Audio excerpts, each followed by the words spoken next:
How to find your Apple ID password. It's a very simple and a quick process, so let's jump into the video. First thing first, head over to your settings of a device. Once you're inside your settings, scroll down until you see the option of password. Once you find it, head over to it. Now you have to scan your Face ID.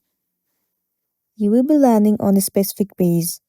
So in this page, it will show you all the list of the accounts that you have the password of. You simply have to tap on the account and then the password will be visible to you. As we're looking on how to find the Apple ID password, in the search bar, you simply need to search for Apple ID. If your Apple ID account is not available to you, then it means that you haven't saved your password into your device. In this case, it will be impossible to search for your password.